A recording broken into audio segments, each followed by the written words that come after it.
Expresy na trati Bratislava-Žilina budú niekoľko dní plánovane meškať. Správca koľají ŽSR mení systém elektrickej trácie na úseku pred Žilinou. K vlakom tak budú musieť pripriahať dízlové rušne. Niektoré spoje budú odrieknuté, ďalšie nahradia autobusy. Na Slovensku jazdia vlaky pod dvomi hlavnými napájaniami. Jednosmerným na severe a východe krajiny, označený je modrou. Tam aktuálne pribudli aj nové úseky do Humenného a Moldavy nad Bodvou. No a potom striedavým napätím na západe a časti stredného Slovenska. Ten sa teraz rozširuje práve na Považí.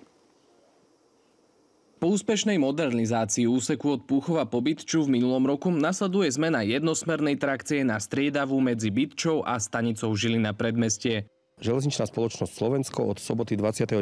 marca do pondelka 7. apríla upravuje osobnú železničnú dopravu na úseku Bytča-Žilina v dôsledku nevyhnutných stavebných prác, ktoré realizuje manažer železničnej infraštruktúry Železnice Slovenskej republiky. Tie vlaky, že majú rušiť ten smer na tú Žilinu, tak keď chodíme aj ďalej, že do Martina alebo tak bude to také komplikovanejšie, no. Že vraj tá výluka nemá byť dlho, tých 25 alebo 20 minút, čo uvádzajú na stránkach, to by nemalo tak vadiť. Expresné vlaky, ktoré nebudú odrieknuté, budú na tomto úseku doplnené o naftový rušeň. Toto pripájanie spôsobí meškanie aj 25 minút. Zároveň upravujeme cestovný poriadok expresných diaľkových vlakov a zásadne posilňujeme informačné kanály v súvislosti s touto zmenou.